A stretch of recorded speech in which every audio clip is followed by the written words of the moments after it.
याकूब श्रृंखला कहानी 2।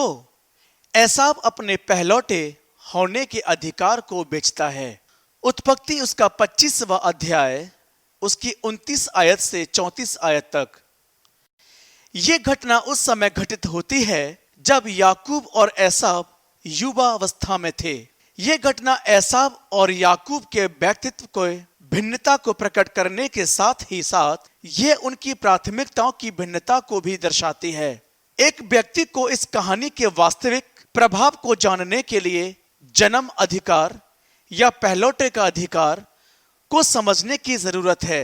पहलौठे का अधिकार बड़े पुत्र को विरासत से दुगना भाग देने के साथ ही साथ मां की देखभाल करने की जिम्मेदारी देता है।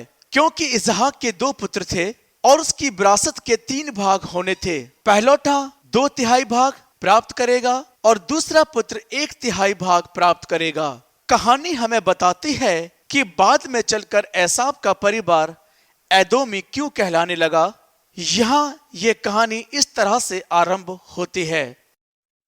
एक दिन याकूब भोजन के लिए कुछ दाल पका रहा था और एसाव मैदान से थका हुआ आया और भूख से निढाल था।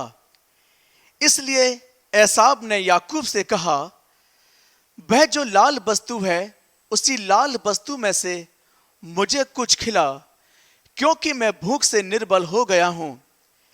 इसी कारण उसका नाम एदोम भी पड़ा।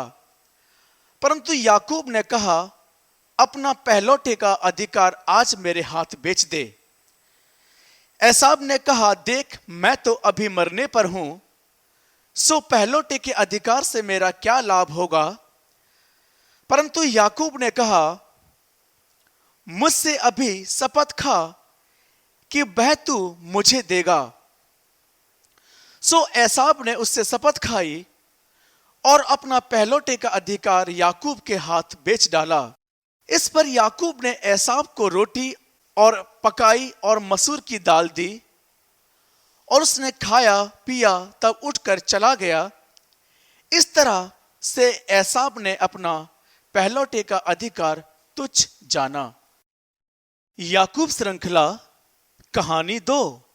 एसाव अपने पहलौठे होने के अधिकार को बेचता है। उत्पत्ति उसका 25वां अध्याय उसकी 29 आयत से 34 आयत तक।